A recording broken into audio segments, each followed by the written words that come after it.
दोस्तों, स्वागत है आपका अपने मैथमेटिक्स चैनल इवन मैथमेटिक्स में। आज हम प्रॉफिट लॉस के बारे में बात करेंगे।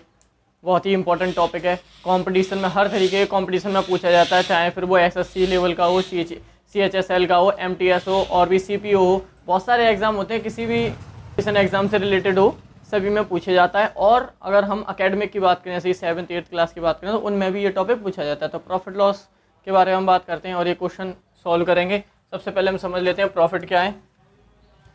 और पहला टॉपिक इसमें आता है, सबसे पहला क्रय मूल्य। क्या आता है? सबसे पहले आता है हमारा क्रय मूल्य। क्रय मूल्य को हम इंग्लिश में बोलते हैं कॉस्ट प्राइस।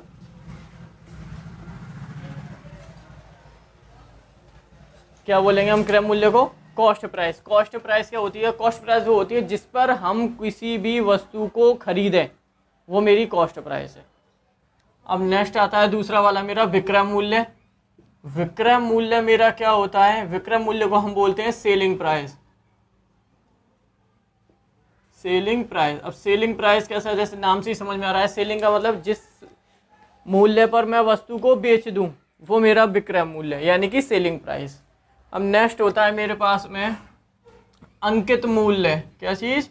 अंकित मूल्य। अंकित मूल्य को हम बोलते हैं मार्क प्राइस। क्या बोलेंगे हम? Mark price. यानी कि अब मेरे पास में कोई, मान लो मैं एक शर्ट खरीदने के लिए गया, अब शर्ट पे कुछ ना कुछ तो प्रिंट रहा होगा ना। जैसे मेरी मान लो एक 500 रुपये की शर्ट है, तो 500 रुपये मेरे शर्ट के जो पैकेट होगा उसके ऊपर लिखे हुए होंगे, यानी कि जितना मूल्य उसकी शर्ट पर प्रिंट हो रहा है वो मेरा क्या कहलाएगा? अंकित मूल्य यानी कि मार्क प्राइस।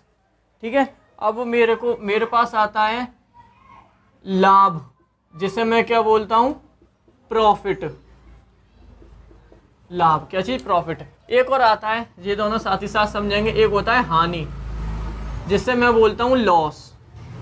हानि को क्या बोलूंगा? लॉस। यानी कि अब देखो प्रॉफिट और लॉस क्या है। यानी कि देखो मैंने क्रय मूल्य यानी कि जितने रुपए पर मैंने वो कोई वस्तु खरीदी, ठीक है। अब जैसे मान लेता हूं मैंने 100 रुपये पर एक शर्ट खरीदी और मैंने उसको 120 रुपये में बेच दी, तो मेरा कॉस्ट प्राइस कितना हो गया?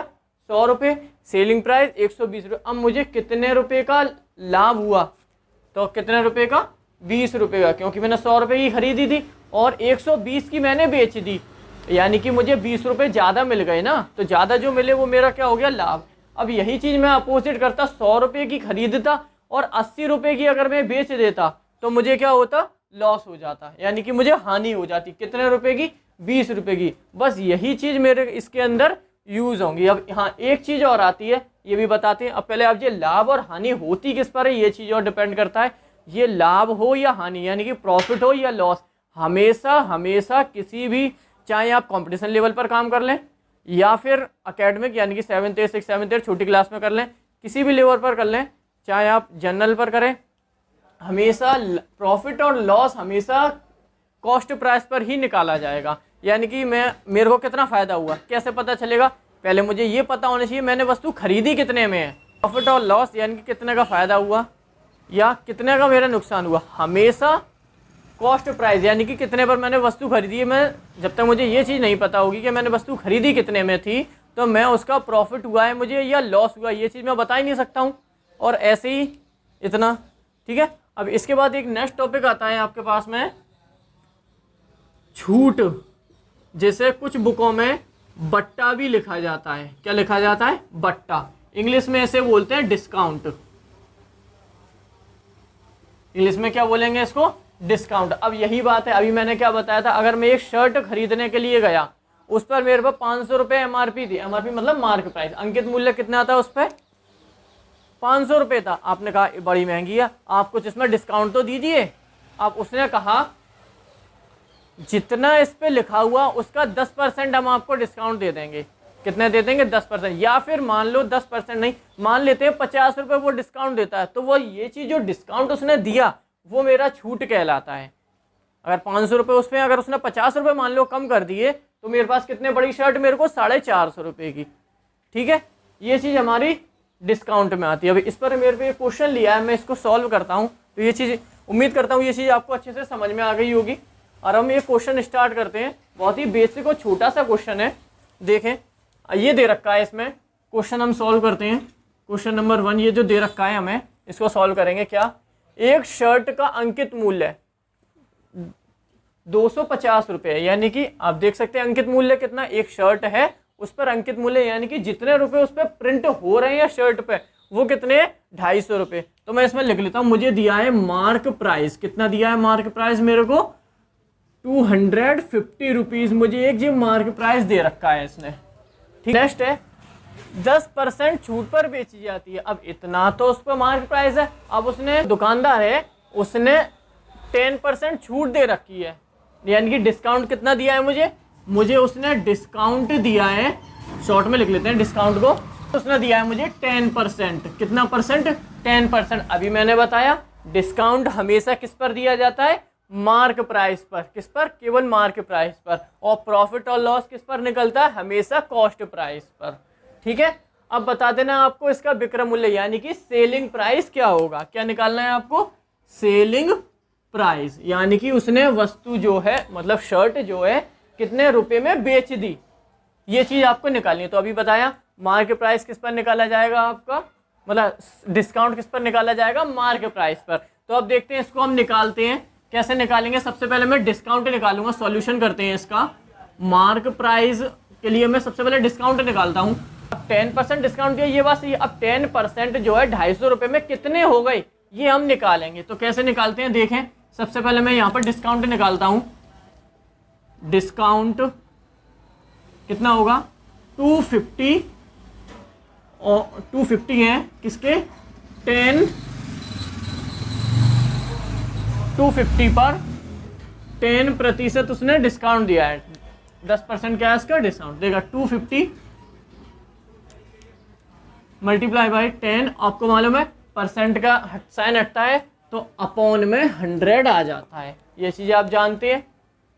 अगर किसी को नहीं पता है ये वाली चीज़ कि यहाँ पर 100 कैसे आया तो वो मुझे कमेंट करके बताएं, मैं उसके लिए एक इससे भी बेसिक क्वेश्चन करा दूंगा, उससे आराम से समझ में आ जाएगा। ये परसेंटेज निकालना या परसेंट दे रखा तो उसकी वैल्यू निकालना कैसे निकालते हैं, ये चीज़ मैं अलग से सिखा दूंगा उसको। देखिए ये 20 से तो 20 कट के कितना निकला मेरे पास में, 25, यानी कि 25 रुपये का उसको, यानी कि 25 रुपये का उसको डिस्काउंट मिल जाएगा। तो 25 रुपये का उसको डिस्काउंट मिल जाएगा कितने रुपए पर, 250 रुपये पर। तो उसको शर्ट कितने की पड़ेगी, देखें बिना किसी फॉर्मूले का जनरल तरीके से यूज करेंगे। जैसे कि मान लो मेरे पास में शर्ट कितनी, यानी कि मैं निकालता हूँ सेलिंग प्राइस। सेलिंग प्राइस कितना भैया, 250 रुपये की शर्ट थी, डिस्काउंट कितना दिया, 10%। 10% कितना हो गया मेरे पास में, 25 रुपये। 25 रुपये मैं इसमें से क्या कर दूंगा, माइनस, क्या कर दूंगा, 25 रुपये इसमें से माइनस कर दूंगा। तो मेरे को शर्ट कितने रुपए की पड़ेगी, 225 रुपये की। देखिए फाइनल शर्ट मुझे कितने रुपए की पड़ गई, 225 रुपये की। आप जिसको समझें एक बार और समझ लें, यानी कि मार्क प्राइस जो मुझे दे रखा था 250 रुपये था, 250 रुपये पर मेरे को डिस्काउंट मिला 10%।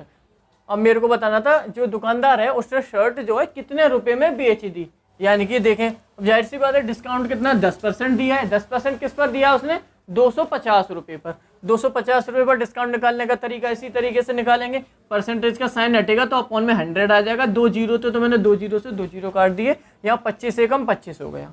ठीक है, अब मुझे कितना डिस्काउंट मिला, 25 रुपये का डिस्काउंट मिला, किस पर, 250 रुपये पर। तो मैं ये कम कर दूंगा। अगर यही उल्टा रहा होता, जैसे कि इसी क्वेश्चन को कर लेते हैं, जैसे कि अगर इसका अपोजिट रहा होता है, जैसे कि मार्क प्राइस मेरे पास में 250 रुपये है, वो बोल देता आपका 10% इस पर टैक्स लगेगा। ठीक है, क्या लगेगा, 10% इस पर टैक्स लगेगा। तो मैं बोल देता हूँ टैक्स कितना है, 10% में मान लेता हूँ इस पर टैक्स लग गया उसको। जब 10% टैक्स लग गया तो जाहिर सी बात है 10% में किस पर लगा, 250 रुपये पर, मार्क प्राइस पर। तो मैं इस पर टैक्स निकाल लेता हूँ, कितना हो गया, 250 रुपये का टैक्स, जैसे कि अभी निकाला था सेम इसी तरीके से मैं निकाल लूंगा। कितना हो जाएगा, 250 मल्टीप्लाई 100, जब परसेंट का साइन हटता है तो कितना आता है, 00, 100 आता है नीचे। तो यही बात बताई थी, आपको पता है 2 जीरो से ये 2 जीरो जैसे ऊपर काटे थे वैसे ही यहाँ भी कट गई। यहाँ कितना बचा, 25 से कम 25, यानी कि टैक्स कितना लगा, 25 रुपये, यानी कि 25 रुपये अब उसको एक्स्ट्रा देने होंगे। यानी कि अगर डिस्काउंट निकालना हो या टैक्स निकालना हो, दोनों ही किस पर निकलते हैं, हमारे मार्क प्राइस पर। किस पर निकलते हैं? मार्क प्राइस पर। अब यहीं कोई अगर प्रॉफिट और लॉस की बात आ जाए तो वो हमेशा किस पर निकलते हैं? हमारे कॉस्ट प्राइस पर। अब देखें, अब शर्ट कितने रुपए की हो गई? शर्ट हो गई, मेरा सेलिंग प्राइस अगर मैं निकालूं, यहाँ निकालते हैं, सेलिंग प्राइस कितना हो गया? 250 रुपये तो उसको पे करने ही करने हैं, ये तो शर्ट के हो गए। अब उसको टैक्स के रूप में उसको 25 रुपये और देने होंगे एक्स्ट्रा, तो कितने हो गए? ये दोनों मिलाकर के हो गए 275 रुपये उसके, ये उसका सेलिंग प्राइस आ गया। यानी कि अगर वो डिस्काउंट देगा तो अभी सेलिंग प्राइस में से ही कटेगा, उसमें से मार्केट प्राइस में से ही कम होगा। अगर टैक्स लगाएगा तब भी वो मार्केट प्राइस पर ही ऐड होगा। वीडियो अच्छी लगी हो तो वीडियो को लाइक करें, शेयर करें और चैनल को सब्सक्राइब करें, ताकि इस तरीके की आने वाली वीडियो का नोटिफिकेशन आपको जल्द से जल्द मिल सके। Thank you.